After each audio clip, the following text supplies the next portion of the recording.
put them in the chat, and I will read them to the presenter at the end of their presentation. In this session, you'll be hearing a presentation from Kendall Powell, Madison Kidder, Logan Duff, Annie Alford, and Jacob Shagnard. Each student will have 9 minutes to present and 3 minutes to answer questions. I will remind each presenter when they have 2 minutes left. Judges, I'll also provide you with the participant ID number, which will go at the top of your judging form. All right, let's begin. First, we have Kendall Powell presenting her work entitled Developing Novel Scientific Methodology of a Chan-Lamb Coupling Reaction when Using Conductively Heated Sealed Vessel Reactor. Judges, please note the participant ID number for your form is 1001.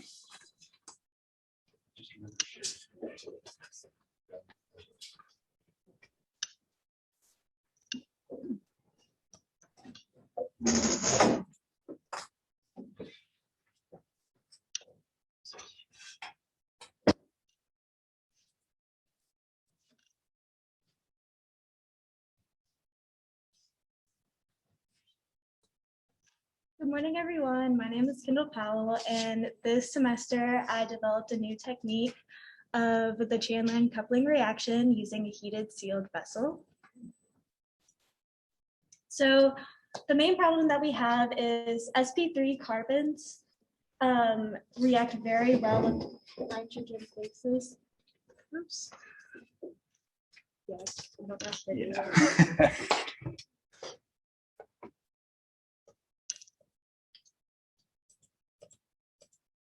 Sorry, let's get you ahead. Okay. So the main problem that we have is that sp3 carbons react very well with nitrogen bases. However, sp2 carbons do not react very well with nitrogen bases. So for the last 100 years, in 1905, the Ullmann coupling was discovered, where it takes a halogen and a nucleophile and creates that sp2 carbon bond. However, high temperature is needed, so above 200 degrees Celsius, which limits the type of solvents that we can use. There's high catalyst loading, and there's poor functional group tolerance, which leads to a lot of impurities in our product. But in 1999, we discovered, the Chan-Lamb coupling reaction was discovered, and that allowed to have any nitrogen-containing base, an alkyl, an aryl, a carbonyl, and a sulfonol with boronic acid and copper acetate as its catalyst. And it created that nitrogen carbon bond. Now for our experiment, we used aniline, boronic acid, the same copper acetate as our catalyst, DBU as our base, and DMSO as our solvent. We heated the reaction at 100 degrees Celsius for however long the time limit was, and we created our product diphenylamine.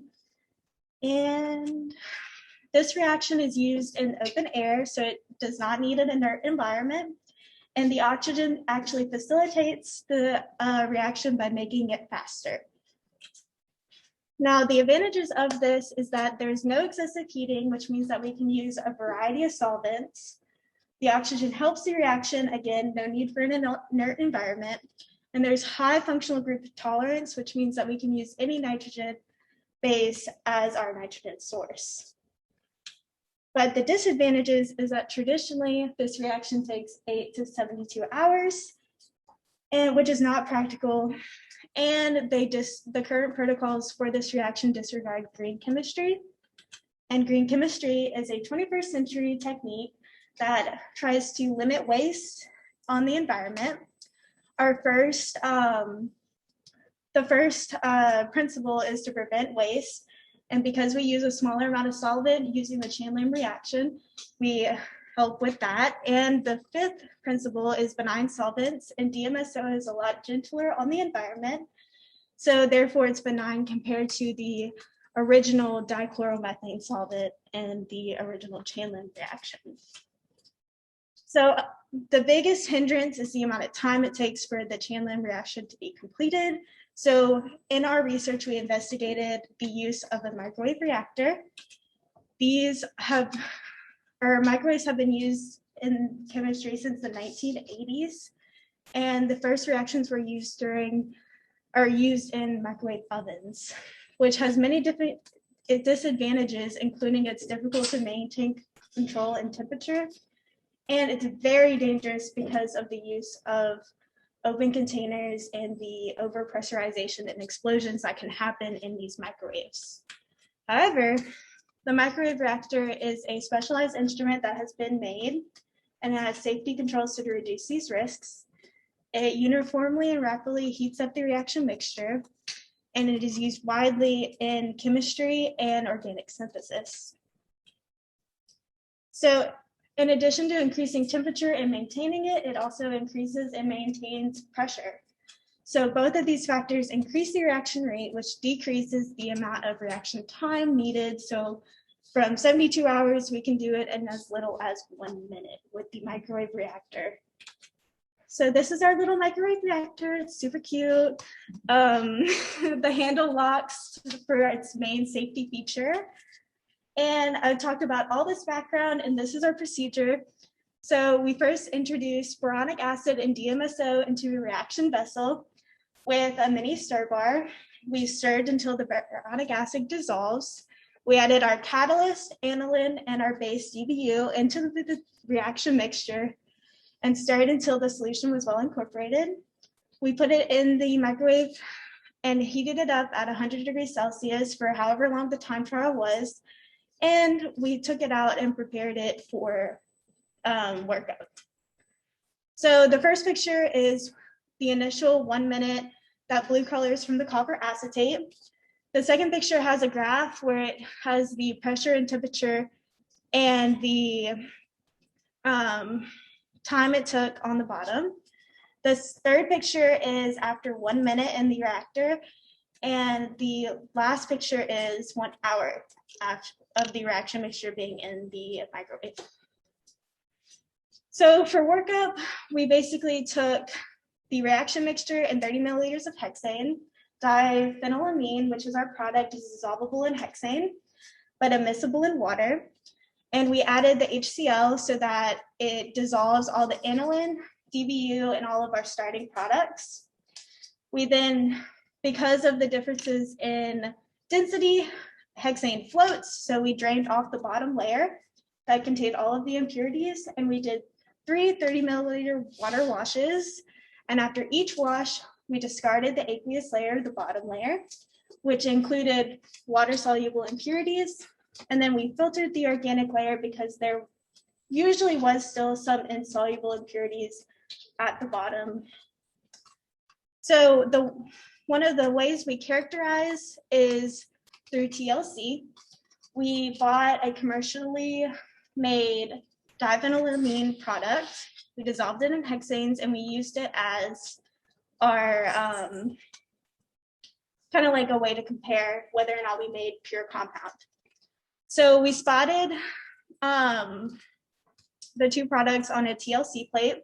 The benzene rings in the product glow under UV light. So whenever we put it up in the solution dragged our stuff out and caused and allowed us to see how far it traveled based on how long the solution traveled. So these RF values are how much the solution traveled or solvent traveled versus how much the product traveled. Our RF values were the same, which verified that we did make the diphenylamine, and the melting points, another form of characterization, allowed us to see that we did, once again, proved that we did make that product. So we took an IR spectra again as a way of characterization, and an IR is basically putting a bunch of light through a sample and observing the absorbance of the transmittance. And as you can see from the commercial product to our synthesized product, it is about the same.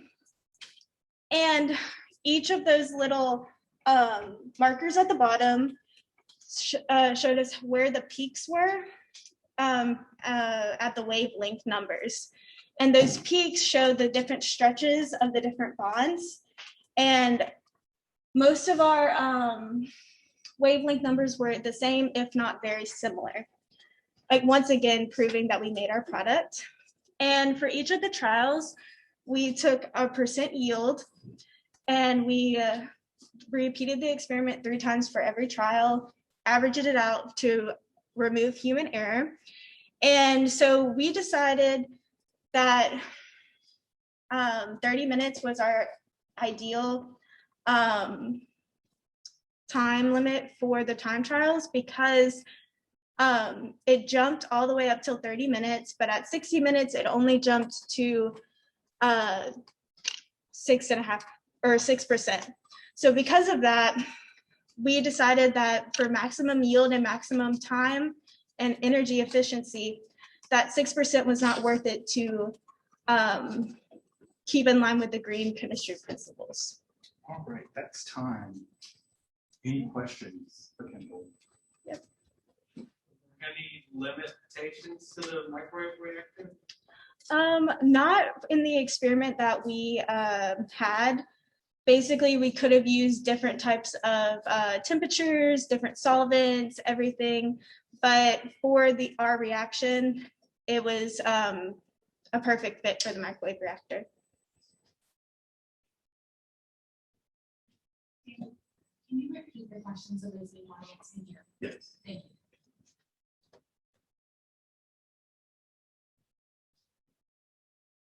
Any other questions?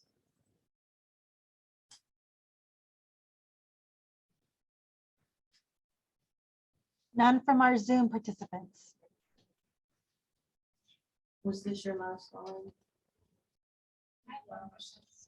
What would be the applications of this technology for future uses or other studies that this might be useful?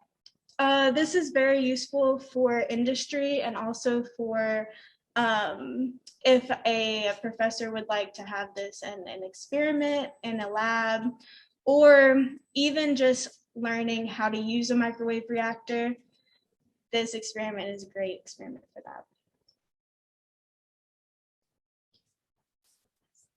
I did have the conclusion slide. Sorry.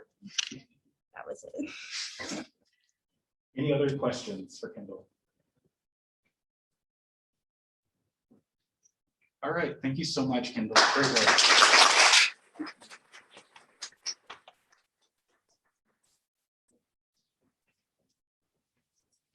All right, our next presenter is going to be Madison Kidder. And Madison is presenting her work entitled Moody Tunes, the Effect of Musical Genre on Mood.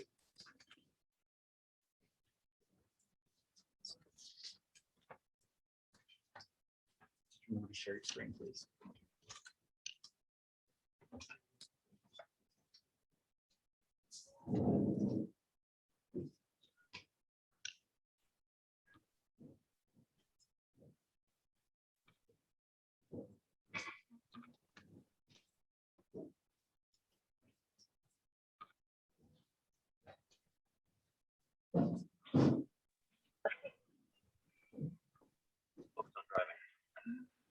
Oh yeah, that's her music. Oh, oh no. Focus on music. I pressed something.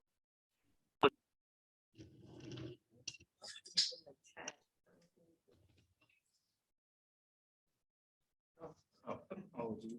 Yes, her number is 2001.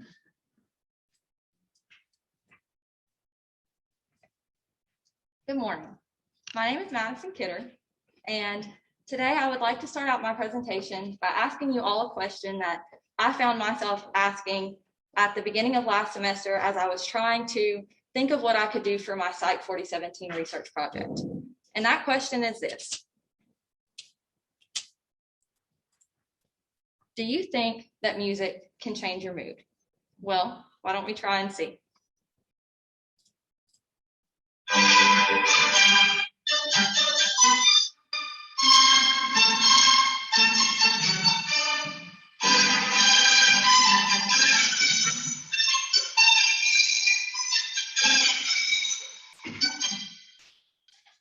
Everybody feeling okay? All right. How about now?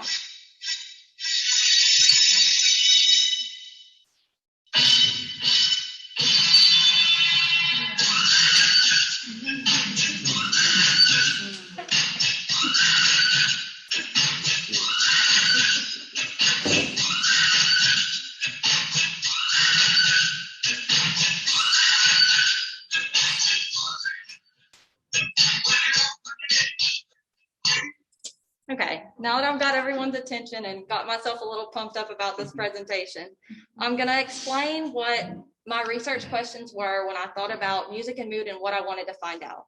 So my first research question was, does classical music decrease tension? And my second one was, does pop music increase a steam-related effect? So why test the tunes? Why is music and mood something that's important or even relevant to us? Well, in 2019, the International Federation of the Phonographic Industry did statistics based on consumers ages 16 to 64 over 21 different countries. And they found that respondents listened to 18 hours of music a week or 53 3-minute songs a day. Now, I don't know about you, but I feel like that's a pretty big majority of my time spent listening to something that can increase or decrease my stress and anxiety, depending on the genre that it is and the effect it has on my mood. So what is mood? Well, mood is our conscious state of mind. It's a predominant emotion. So our decisions, our feelings, our perceptions, they're all a result from our state of mind. So our mood is important. So what was my method in this study and how did I go about figuring out this information? I got participants, 20 college students here at LSUA, ages 18 to 25, to do a pre-test and post-test experimental design. And in that study, I had 3 forms of assessment.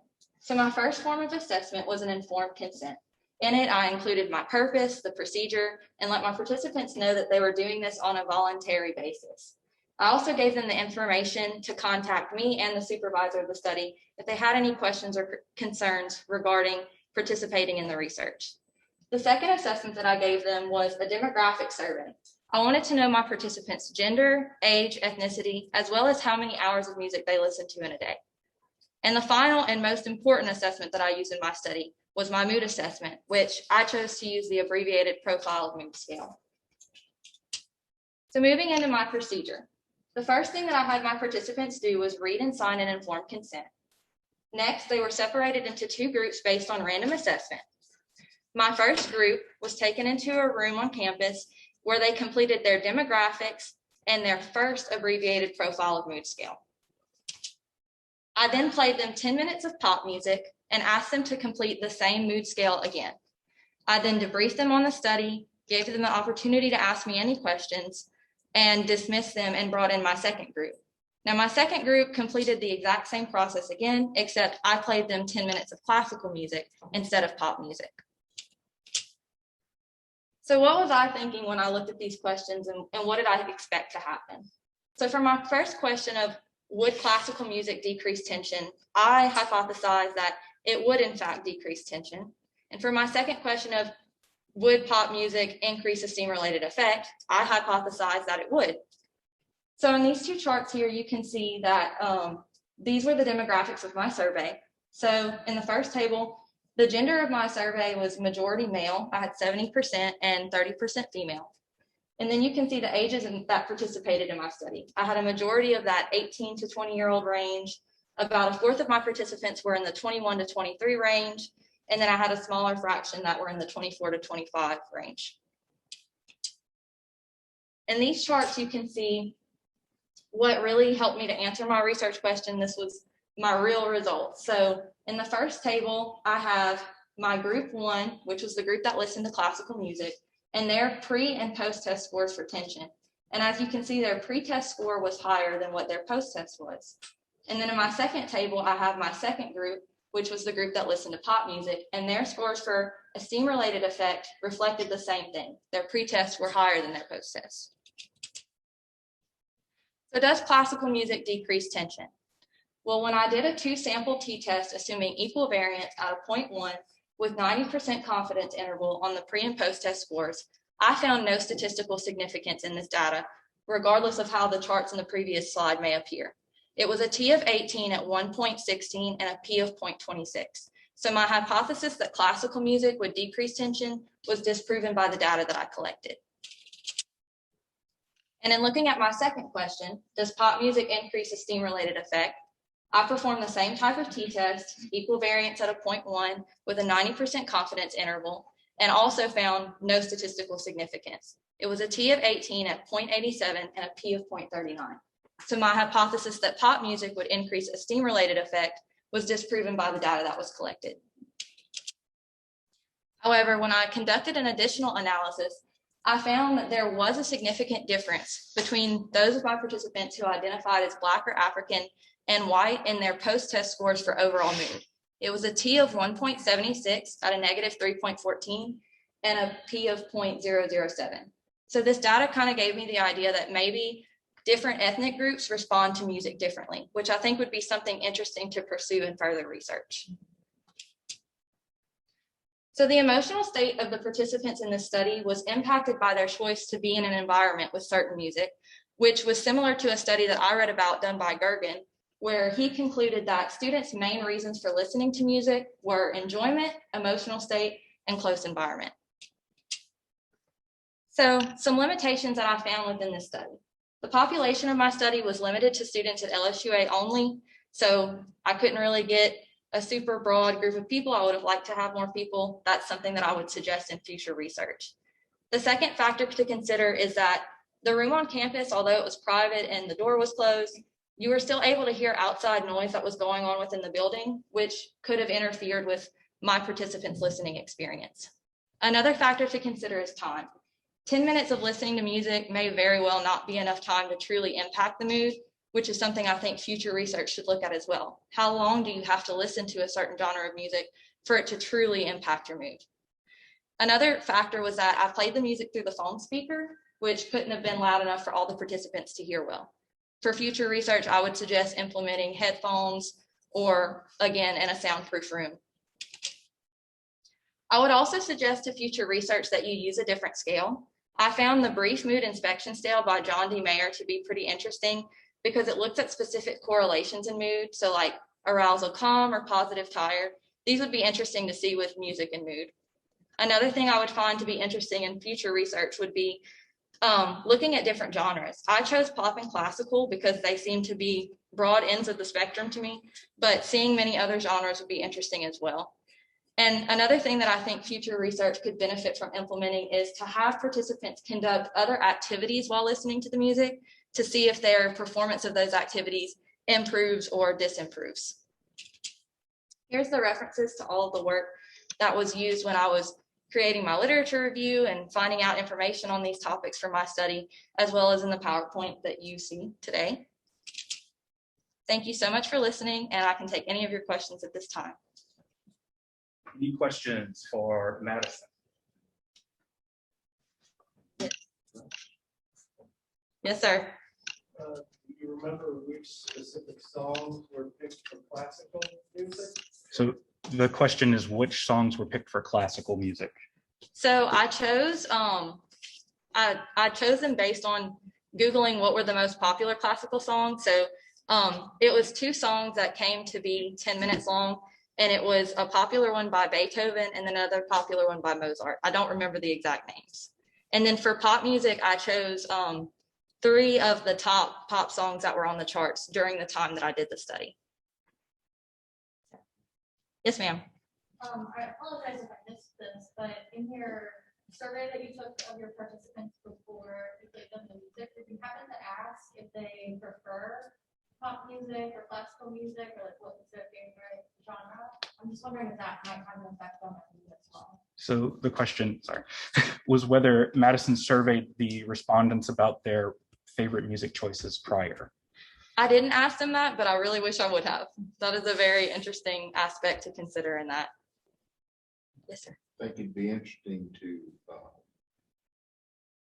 them to take maybe a learning style inventory, you know, multiple intelligences and that type of thing. Music is multiple intelligence. Mm-hmm. Yeah. Just yes, sir. I think that would be interesting as well. Daniel, there's a question in the Zoom chat. All right. Was the effect on race true for both genres of music? Yes, this was on just the total of both groups. What I had found in their post-test scores of their overall mood being statistically significant. Other questions? Actually, yeah, there's one more here, and it's you talked about race, but did you also look at the effect of gender on if it played a factor as well? I didn't really look at that because of the fact that my participants were majority male. I didn't really look at that correlation, no. Sure, thank you. Other questions? All right, thank you so much, Madison.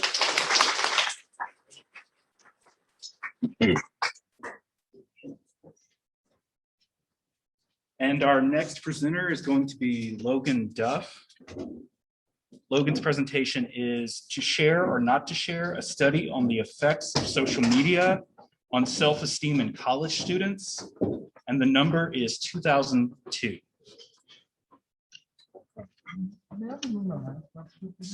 Stop sharing. Yeah, stop sharing your screen. Share this new one. Let's start sharing now. So hit stop share, and then at the bottom, share screen and select your PowerPoint. Okay, thank you.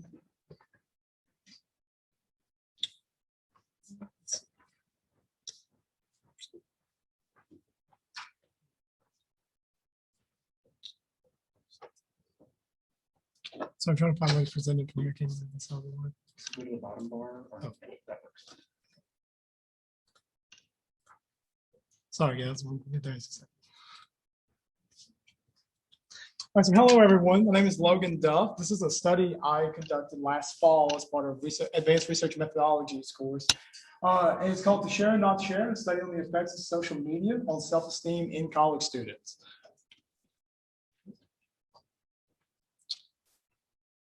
Okay, so what led me to this question was that social media is becoming an ingrained part of our society. Even, thank you. Even recently, we've seen the political influence that social media has had on our lives. And in fact, Squires at USC found that 2.1 billion people regularly use social media. To put that into some context, that's almost approximately a third of the entire world's population. Now, personally, I don't fit into this demographic because I've never had social media and I've never used social media. And that really led me to want to know more about how this actually influences our lives, especially within the context of my peers, being 18, 22, and the people who are going out to the world and making changes.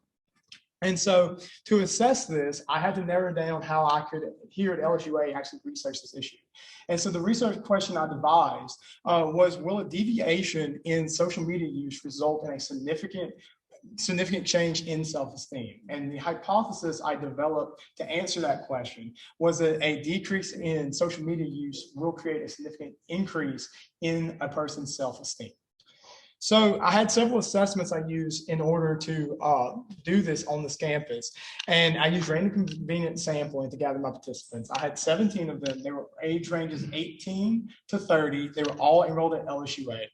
I used informed consent to state the procedure as well as give contact information of myself and my supervising professor. In addition, I gave a statement of confidentiality for the study. I had to get their LSU email, which had their first initial, their first name, and their last name. And so that information stopped with me. And then clarify any questions they had. They could contact me at any time.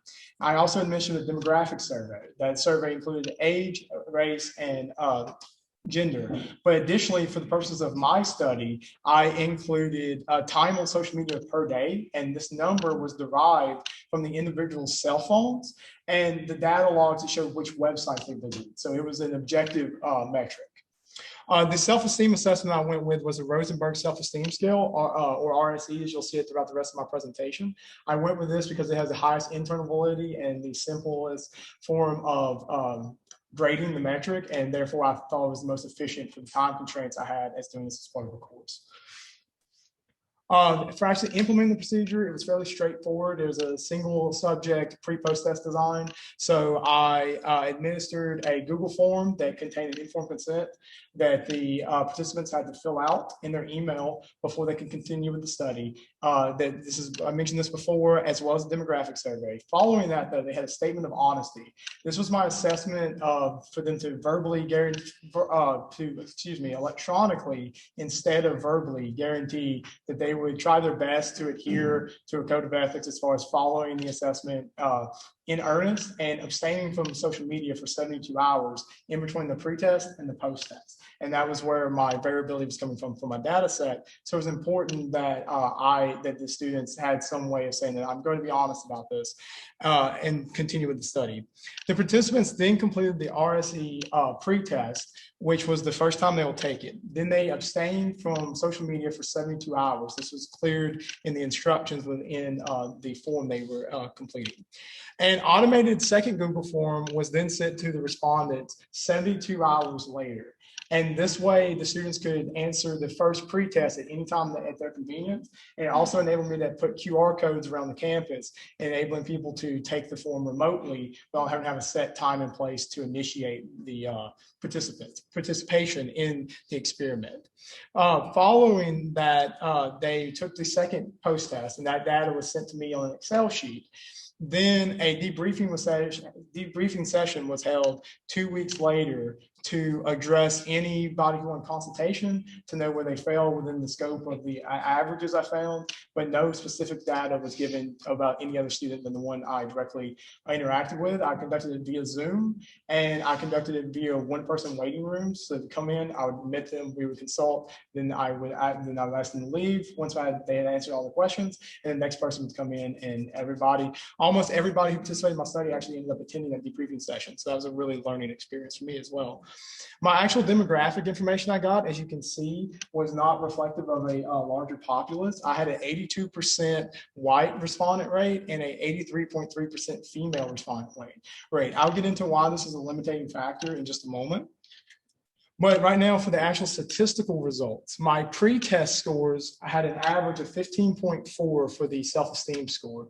Following the 3 days hiatus, there was an average of 16.5. I thought this was going to be a significant increase, but when doing a two-tailed paired sample t-test, I found that it was not a statistically significant result. I had a t-score of 32, which equaled a negative 1.34097, and a p-value of 0.198658, which is greater than 0.5. And so, 0.05, which means it's not statistically significant. However, when doing some additional analysis, I ran a Pearson's correlational test and got an R value of negative 0.7735.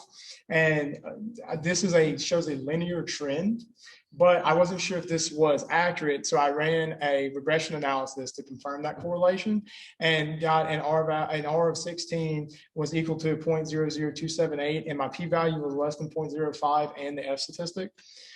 Here's a chart depicting what I just said, and hopefully this helps see it. These are all the data points I collected, and this line going down is the regression value I found. And this data on the Pearson correlation was between the hours per day spent on social media and the post-test scores. And so what this showed was that the longer someone spent on social media prior to taking a break from social media, the more their self-esteem dropped after that 3 days. And so this is actually in line with current literature that's existing on social media research right now. In Turkey, they did some studies on self-esteem within college students, and they found out that people who have social media addiction, they typically spend 7+ hours a day on social media, have the greatest variability when taking a hiatus or abstaining from social media use. This also leads to problems with people who have depression, any other vulnerable populations we're facing. And this is confirmed by a longitudinal study that was done on adolescents and preteen years. When they were tracked from preteen through adolescence, those who use social media throughout their adolescence had a greater rates of depression, anxiety, and negative psychological ramifications than those who did not use social media in preteen through adolescence. The limitations of this was a temporal context, and what I mean by that is the week I had to conduct my study was done the week of the presidential election. And so for the 18 to 22 demographic, that's where most people get their news media from. And so I had over 34 respondents say that they would not participate in the study because of that time. Secondly, the vulnerable populations, I think should be focused because the context of social media is too broad. Everybody in this room right now can interact with social media on the same platform, the same amount of time, and have a completely different experience with it. And additionally, how it evolves within our society is so rapid and ever changing. It's really hard to have an empirical assessment at one fixed point that's accurate for the next day, the next year, or a society. And so as a result, I think vulnerable populations should be prioritized right now. So whether that's racial, ethnical, gender demographics, or people who have psychological, clinical psychological disorders such as borderline personality disorders, depression, etc. These groups are who we should focus on first, because they would be the ones, if a negative cause is found from social media overuse, these are the populations that should be prioritized over the general populace. And so these are the references I use for my research and conducting my studies. And with that, I yield the rest of my time to questioning. Excellent. Any questions for Logan? Yes. Do you think that you would have gotten different results if we had more than 72 hours? Yes, I do. I also think the demographic I had was very a narrow demographic, and originally that came as a result of my chagrin. I had planned to go to other universities and planned for like 3 to 5 times the amount of respondents I had, but I did not realize I was going to have to go through the IRB board because I wasn't considering the vulnerable population aspect. And so the time I simply didn't have to get a bigger population, and I was hoping that a larger population would compensate for the limited time window I had.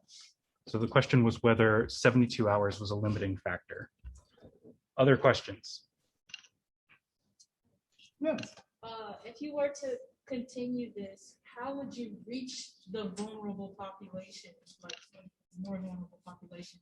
So they've done a lot of studies. Most of the literature I've found on the vulnerable populations have been originated from like Eastern Europe, and the reason is because they have a much more government-funded healthcare system, and so the vulnerable populations records are much more accessible. So what they did is they literally contacted those groups through the government agencies, and then sent those people letters in the mail asking them to help participate in a survey.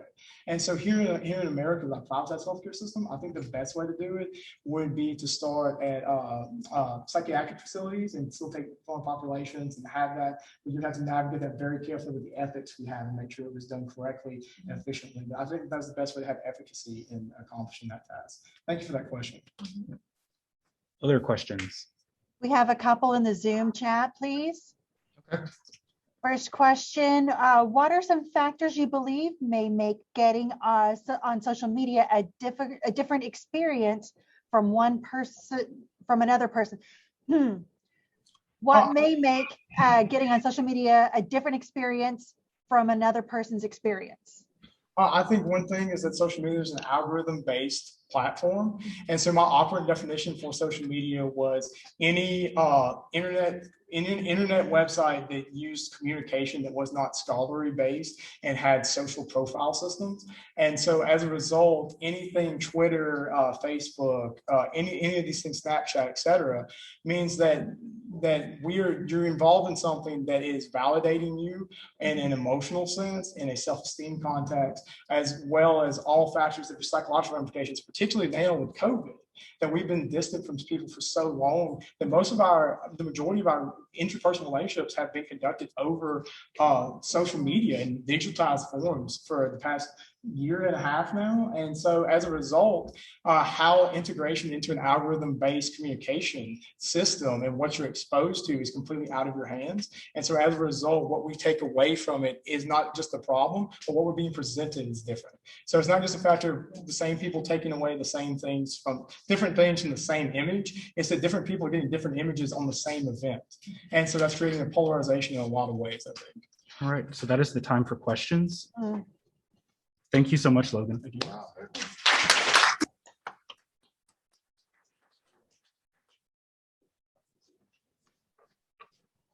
Okay, Daniel, our next presenter is Ms. Annie Alford. Yes. Yes? Yes. Great. Well, we have Ms. Annie Alford presenting her work entitled Work's Effect on Sleep. Judges, please note her participation, the participation ID number is 2003. So Ms. Alford, please. Thank you.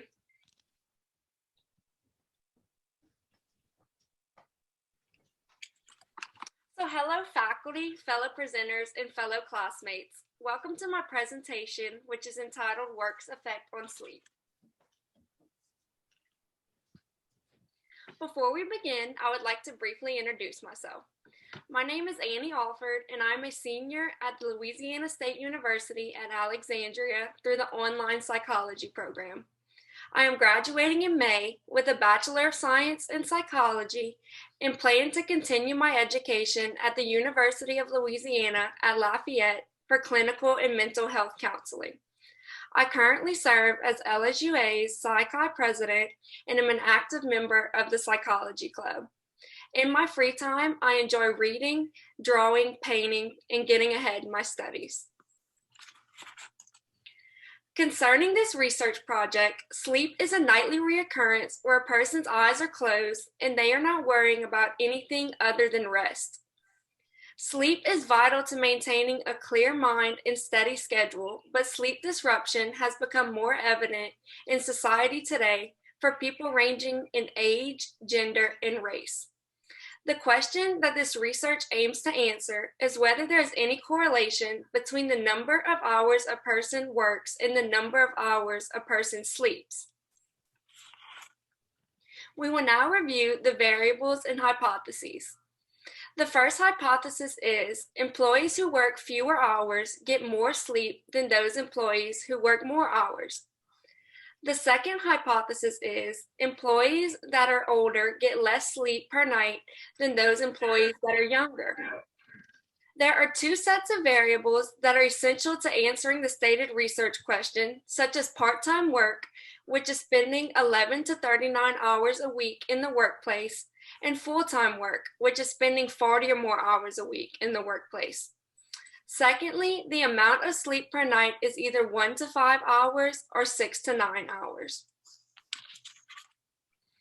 A review of the literature on the relationships between sleep, age, gender, and work led to the following conclusions. Previous research has shown that many variables correlate with sleep disruption, such as duties required in the workplace, declining health, psychological responsibilities, and economic struggles. Regarding the variable of age, a study published in the Quality of Life in Research did show a positive correlation between age and sleep. There were two articles that mentioned the variable of gender. A study published in the American Sociological Review determined that women get less sleep than men. A similar study at the University of Michigan shows that women who act as caregivers are the ones who experience the most sleep disruption. Lastly, regarding the variable of work, a study published in the Journal of Health and Social Behavior determined that over half of the 1,000 participants admitted to either having trouble falling asleep or staying asleep. College students exceeding the age of 18 were recruited using the LSUA student email list. There were a total of 23 participants with 17 females and 6 males. The survey consisted of 10 questions and took approximately 5 minutes to complete. Informed consent was made available beginning the survey, containing the researchers' contact information, assurance that there was no consequences if the survey was not completed, and assurance that any information collected from the survey would remain anonymous. The first half of the questions referred to the participants' age, gender, whether or not they participate in part-time or full-time work, and how many hours of sleep they get per night. The remaining 5 questions were taken from the sleepiness survey. The multiple choice answers range from every once in a while to never. Next, we will discuss the procedure. The purpose of this study was found using an independent within subjects design, the correlational method, and the one-way ANOVA. The variables in the study included age, gender, number of hours spent working, and the number of hours spent sleeping. There were primarily two steps the participants had to take. First, the survey was distributed to a sample of LSUA students through their emails. Second, students who wished to participate clicked the link in the email, which began with the informed consent. Results were analyzed using one-way analysis of variance and correlation depending on the hypothesis tested. The analysis using the one-way ANOVA addressed the hypothesis employees who work fewer hours get more sleep than employees who work more hours. The ANOVA compared the effect of the number of hours spent working on the number of hours spent asleep in no employment, part-time employment, and full-time employment. There were a total of 13% of the participants which were unemployed, 43% were part-time employees, and the remaining 43% were full-time employees. There was no significant effect of the number of hours spent working on the number of hours spent asleep found in the current research, indicated by F with 2 and 20 degrees of freedom equals 1.46, where P is greater than 0.05.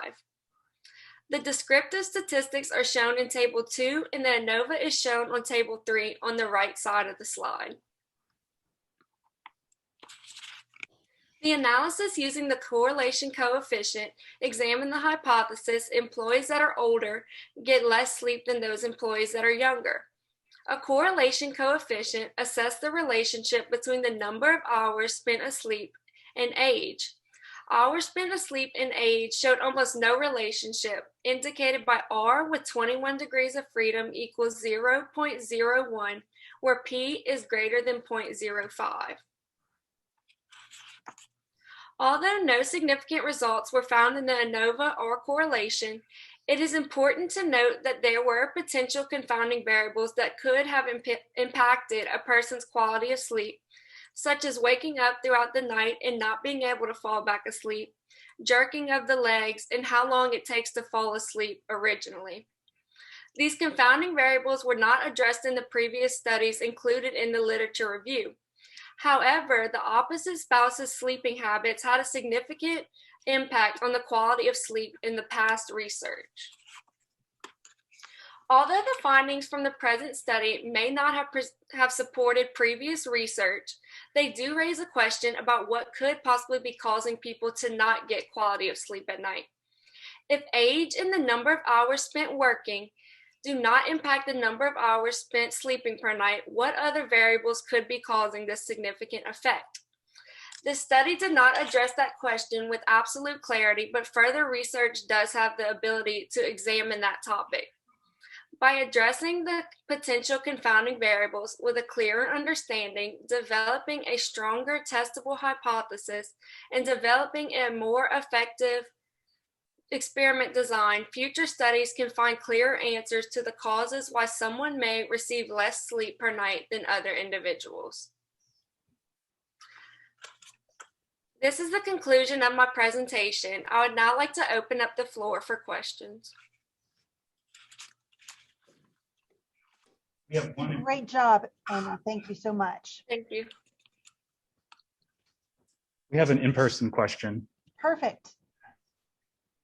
In the survey, was there any questions on nightly rituals like brushing teeth, phone nearby, television on, etc.?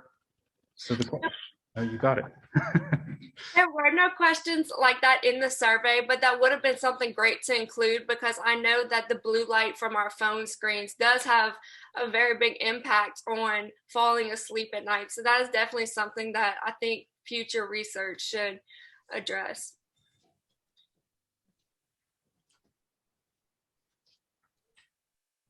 Other questions?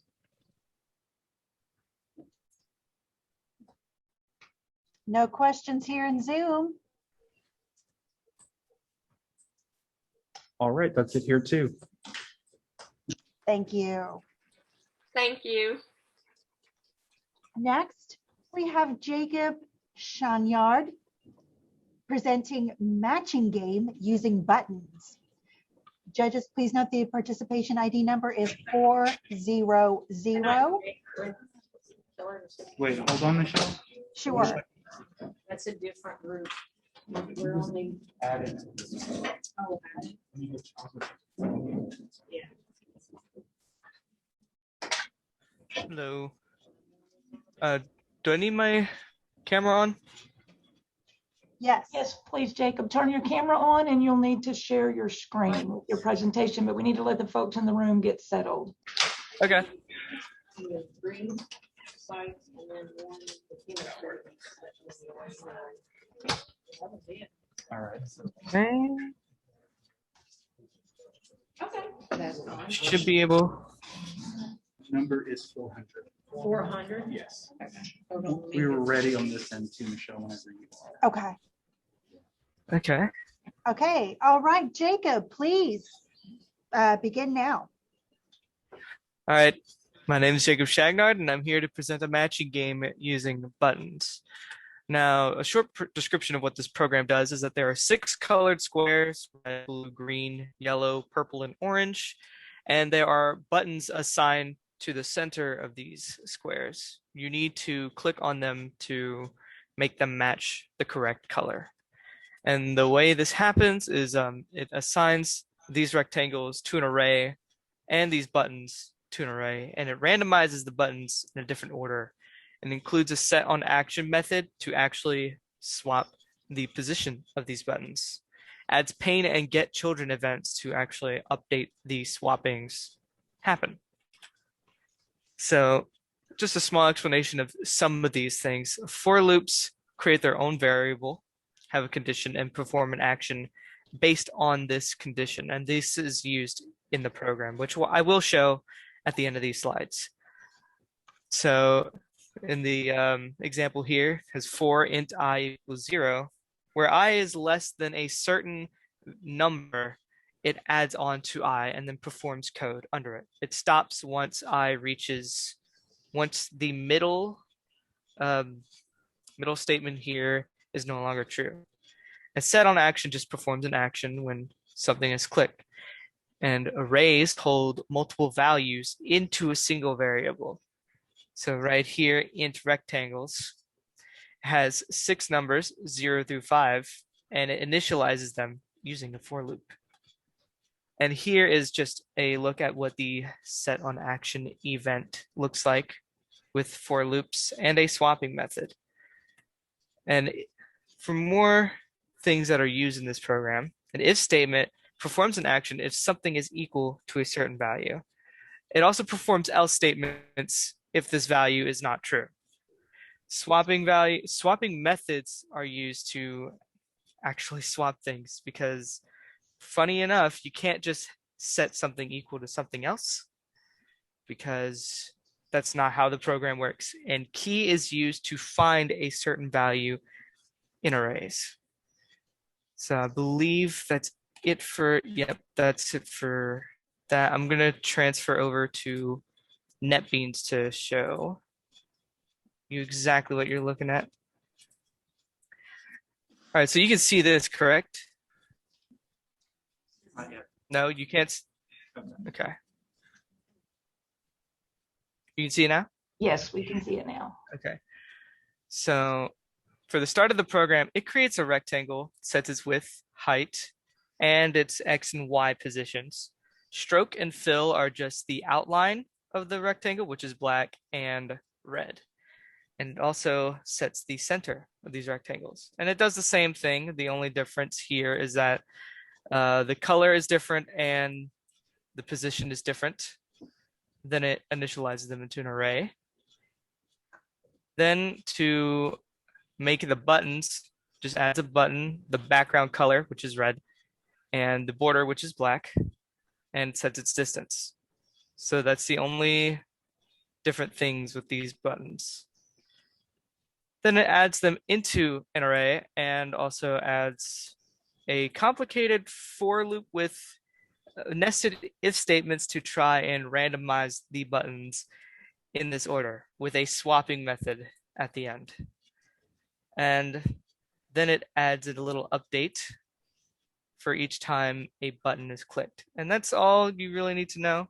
So now I'm going to change to another window because I don't think you'll be able to see it. I'm trying to look for it though. All right, here it is. So can you see this? Yes. Okay. Yes, we see it. So in this red square, you notice the orange button is in the center of it. And when you click on the orange button, it'll send it back to the orange square. But it swaps it with the green button, and the green button wasn't in the correct position either. So when you click on green, it sends it back to green. You click on blue, it sends it back to blue. You click on red on the middle yellow square here, and it'll send it back to red. And then that's it. All buttons are now in the correct squares. So thank you. That's the end of it. Any questions? Any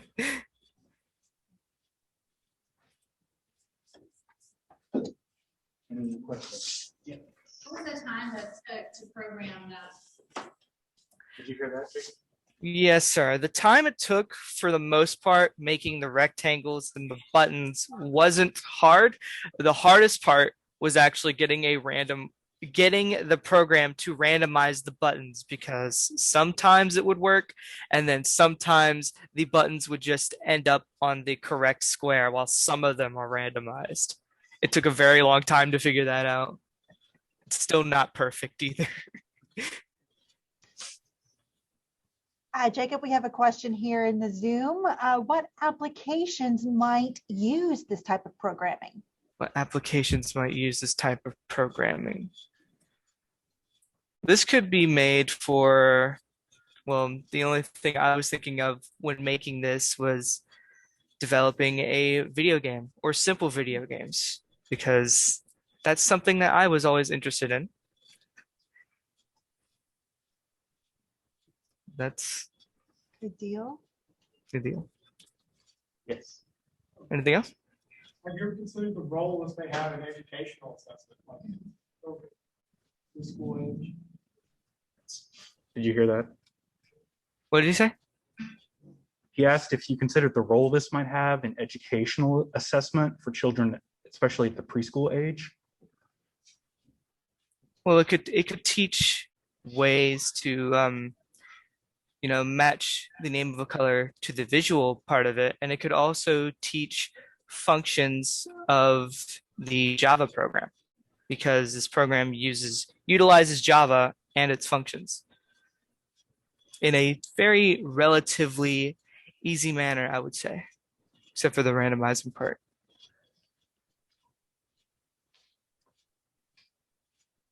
Any other questions? I think that's it for us, Michelle. Okay, great. Well, thank you so much, Jacob. That was great. Thank you. Everyone did a great job. Teresa, could you go ahead and turn off the recording? Our next session is the lunch session.